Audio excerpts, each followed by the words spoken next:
पित्रे ब्रह्मोपदेष्ट्रे मे गुरवे दैवताय च प्राप्याय प्रापकायास्तु नमः श्रीनिधये नमः।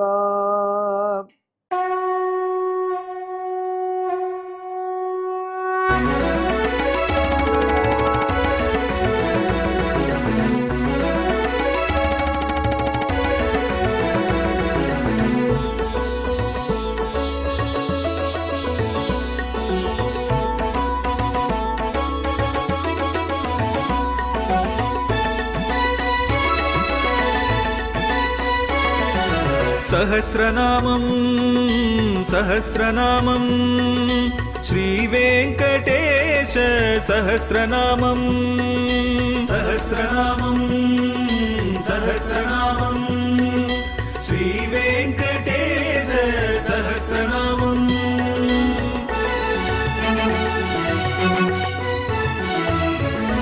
உலகில் கலிவினை தோஷம் அகற்றும் நாமம் சஹஸ்ரநாமம்.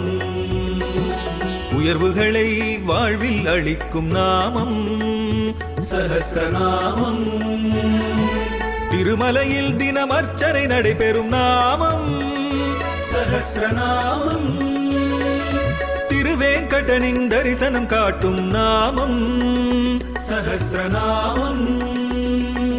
सहस्रनामं सहस्रनामं श्रीवेङ्कटेश सहस्रनामं सहस्रनामं सहस्रनामं श्रीवेङ्कटेश सहस्रनामं.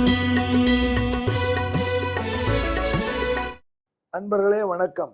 இந்த 418வது திருநாமம் கிருஷ்ணா சகன் என்பது.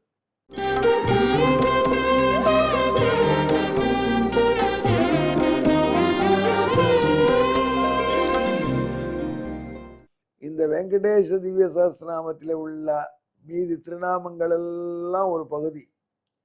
இந்த 418வது திருநாமம் மற்றொரு பகுதி. அப்படி மீதி இருக்கக்கூடிய 682 திருநாமங்கள் 418 நீங்களாக 417 இந்த பக்கம். நடுவில் உள்ள 18வது திருநாமம் அவ்வளோ அற்புதமான திருநாமம் கிருஷ்ணா சகன். கிருஷ்ணாசகன் என்றால் என்ன அர்த்தம்? அர்ஜுனனுக்கும் கிருஷ்ணன் என்று பெயர். நேற்று சென்ற திருநாமத்தை கிருஷ்ணன் என்பதை விளக்கும் பொழுது ஒன்றை நாம் சொல்லவில்லை. எனது அர்ஜுனனுக்கும் கிருஷ்ணன் என்று பெயர். பட் அர்ஜுனன் ஒயிட்டு, அர்ஜுனன் வெள்ளை வெள்ளையர் இருப்பான். அவனை கிருஷ்ணன் ஏன் சொல்றது அப்படின்னா, அவனை பார்க்கும் பொழுதுலாம் கிருஷ்ணன் ஞாபகம் வரும். அவன் தபஸ் பண்ணின பொழுது அவனை அப்படி பாதுகாத்தார் யாரு? பரமாத்மா, எம்பெருமான். அந்த தபஸ் வெற்றி அடைய வேண்டும் என்று எம்பெருமானுடைய கட்டளையின் மேலே பரமேஸ்வரன் அப்படி பாதுகாத்தார். அவன் தபஸ் பண்ண காலம் முழுக்க அவனை பார்த்துட்டு இருந்தார். அவனை பார்க்க பார்க்க அவருக்கு பகவானுடைய ஞாபகம் வந்துடும். இவன்கிட்ட இவ்வளவு அனுபவிச்சிருக்கானே நாராயணன் அப்படின்னு நாராயணனாகவே அவனை பார்த்தார். அவர் சொன்னார் அர்ஜுனனை பார்த்து, அர்ஜுனா, உன்னை பார்க்கும் பொழுதுதான் எனக்கு கண்ணன் ஞாபகம் வருது. அதனால உன்னையே கிருஷ்ணனாக நான் கூப்பிட போறேன். அப்படி கிருஷ்ணன் என்று பரமசிவனாலே அழைக்கப்பட்ட அர்ஜுனன், அவனுடைய மனைவி கிருஷ்ணா திரௌபதி. அந்த திரௌபதிக்கு தோழனாக இருந்தான் பெருமான். அர்ஜுனன் வெளுப்பனாக இருந்தாலும் கருப்பனான கிருஷ்ணனுக்கு நண்பனாக இருப்பதினாலே கருப்பனானான். அப்பேற்பட்ட கருப்பனின் மனைவி திரௌபதி தேவி கருப்பியானாள், கிருஷ்ணாவானாள். ஆனால் அந்த கிருஷ்ணாவுக்கு பெரிய சிக்கல் வந்தது. என்ன சிக்கல்? அவளுடைய உடுக்கை இழக்கும் நிலை வந்தது. உடுக்கை இழக்கும் நிலை என்ன? அவளுடைய உடை இழுக்கும் நிலை வந்தது. அவள் தரித்திருந்த உடையை எடுத்து ஏகவஸ்திரா அவா விவஸ்திரா, நீ உனக்கு வஸ்திரமே இல்லாமல் கூட இருக்கலாம், நாங்கள் உனக்கு தலைவர்கள், எங்கள் அடிமை, நாங்கள் சொன்னாலே துணி உடுத்திக்கணும், இல்லை என்றால் துணியே இல்லாமல் இருக்க வேண்டும் என்று எகத்தாளம் பேசிய கௌரவர்கள் அவருடைய துகிலை உரிய தொடங்கினார் துஷாசனம் பிரதிநிதியாக. அந்த சமயத்திலே அவளுக்கு உடனே அந்த உடுக்கை இழக்கும் நிலையிலே எம்பெருமான் அவளுடைய இடுக்கண் கலைந்தான். இந்த மகாபாரத கதையை அப்படியே ரசிச்சு வரி ஒருத்தர் உண்டுன்னா திருவள்ளுவர். அவர்தான் நட்பு என்பதுக்கு என்ன இலக்கணம் கேட்டா, உடுக்கை இழந்தவன் கை போல அங்கே இடுக்கண் களைவதாம் நட்பு. அப்படி சுருக்கம் அந்த திருக்குறளை சொல்றேன். உடுக்கை தவறு நிலைமையில உன்னை கை பிடிச்சுக்கு உடுக்கை, அந்த சொல்ல வேணாம் யாரும் கை, அவன் ட்ரெஸ் அவந்திருக்கு பார்த்துக்கோன்னு. அந்த மாதிரி எவன் உடனே நமக்கு ஆபத்து வரும்போது உடனே உதவுகிறானோ அவன் நண்பன் என்று திரௌபதி மானச லட்சணத்தை மனசிலே வைத்தே பாடுகிறார் வள்ளுவனார். அப்படி நண்பனாக இருந்தான் திரௌபதிக்கு கிருஷ்ணன். அந்த நட்பின் எல்லை நிலை என்ன தெரியுமா? தரிசிதானி கலத்ராணி, என்னுடைய மனைவி இவள் என்று வீட்டுக்கு அழைத்து போய் மனைவியை அறிமுகப்படுத்துறான் பாருங்க ஒருத்தர். அப்பதான் நட்பினுடைய எல்லை. ஒருத்தன்கிட்ட நமக்கு எவ்வளோ நம்பிக்கையும் விசுவாசமும் நெருக்கமும் இருந்தால் நாம் அவனுக்கு மனைவியை அறிமுகப்படுத்துவேன். மனைவி பார்ட்டிக்கு போய் ஒய்ஃபை இன்ட்ரடியூஸ் பண்ணுறதுல பெருமை அடையவங்க இருக்காங்க. என் அழகு இவ்வளோ அழகான மனைவி எனக்கு. அதை அவர்களை பற்றி விட்டுடுங்க, அவங்கெல்லாம் ஏதோ சாப்பாட்டுக்கு வாழறவங்க. நல்ல நெறியான மனிதன் தன் மனைவியை ஒருவன்றை நெருக்கமாக வைத்து பேசுவது என்பது, தன் மனைவியோடு நெருக்கமாக இருக்கச்சு நண்பனை அழகை வைத்திருந்தான்னா அந்த நண்பன்கிட்ட எவ்வளோ நட்பு வச்சிருக்கான். அந்த மாதிரி ஒரு நட்பு இருந்தது அர்ஜுனனுக்கும் கிருஷ்ணனுக்கும். அதனால திரௌபதி கிருஷ்ணன் அர்ஜுனன் திரௌபதியும் கிருஷ்ணனுக்கு தோழியானால் கிருஷ்ணாசகனானாள்.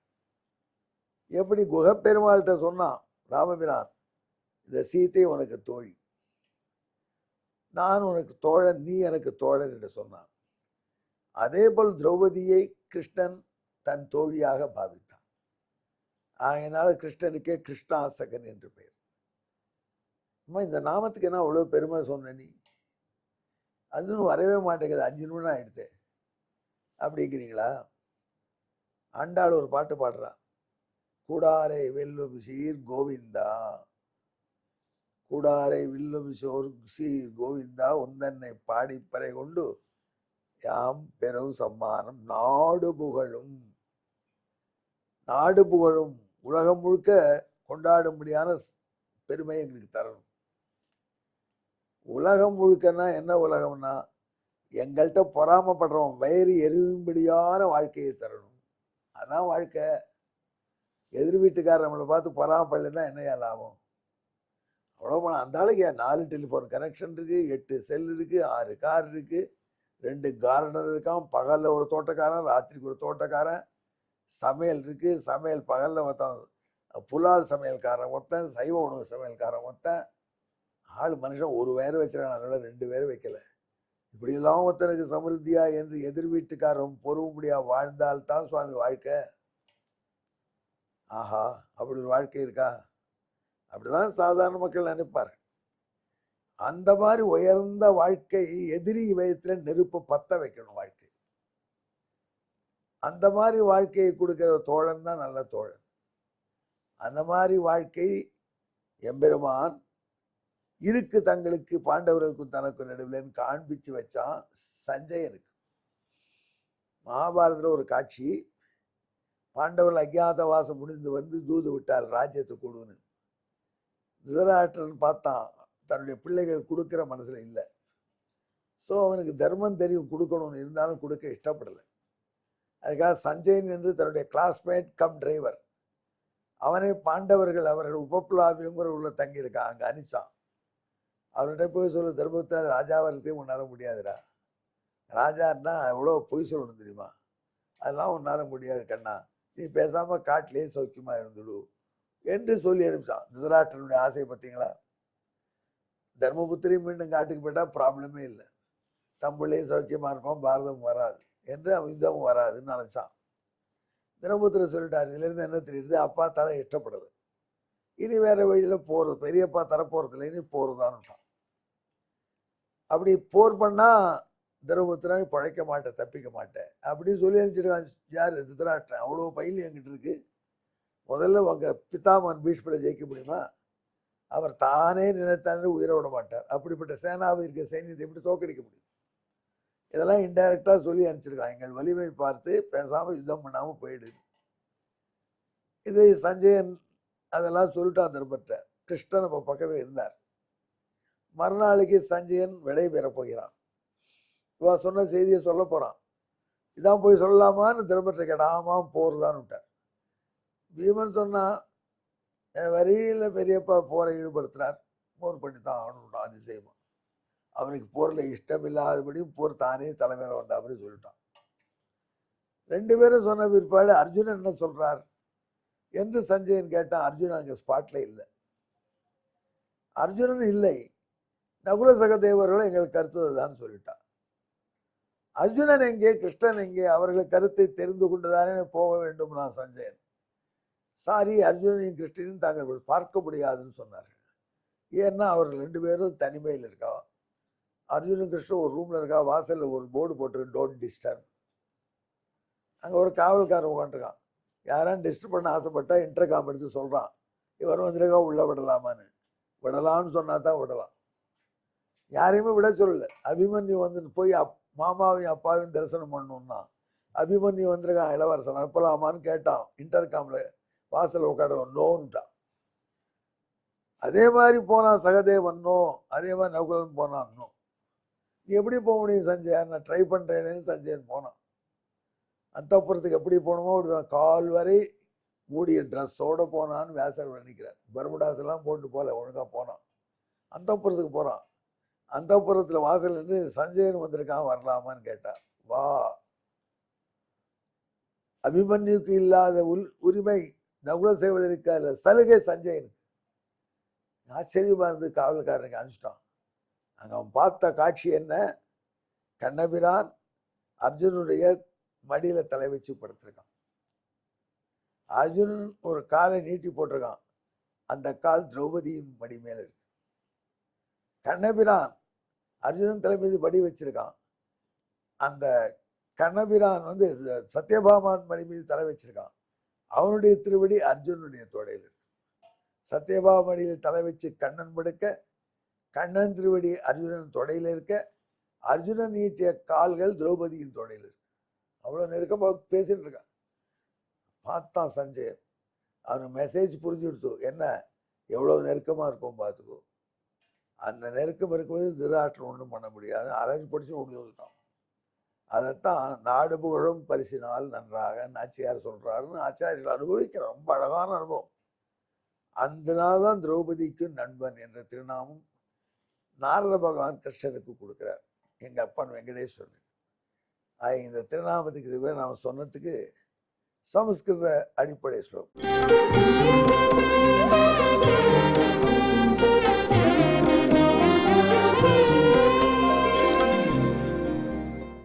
கிருஷ்ணா க்வயோ யஸ்ய சகா ச பார்த்தஹ கிருஷ்ணா விதாயா அத தத் பிரியாயாக கிருஷ்ண சகா சஞ்சய சேவிதஸ்தே கிருஷ்ணா சகஸ்தேன விஷாச்சரே சகா.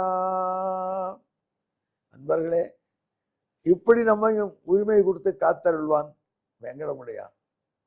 அவனை கிருஷ்ணாசகன் என்கிற திருநாமத்தோடு சொல்லுங்கள். கருப்பன் நண்பன், ஆனால் வெளுப்பன். எனவே கருப்பன் என பெயர் பெற்றான் அர்ஜுனன். அவன் மனைவி கிருஷ்ணாவும் ஆனாள். உடுக்கை இழக்கும் நிலையில் கை போல இடுக்கண் கலைந்த நண்பன் கிருஷ்ணாசகன் ஆனான். எங்கே என்னுடன் கலந்து மிக கிருஷ்ணாசகாய நமஹா. நமோ வெங்கடேசாய. நன்றி, வணக்கம்.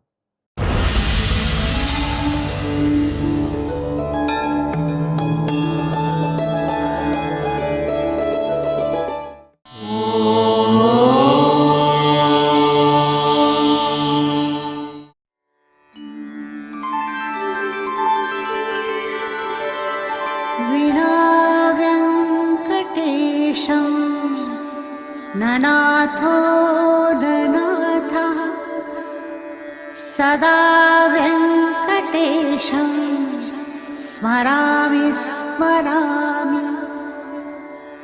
हरे वेङ्कटेश प्रसीद प्रसीद. प्रियं वेङ्कटेश प्रयच्छ प्रयच्छ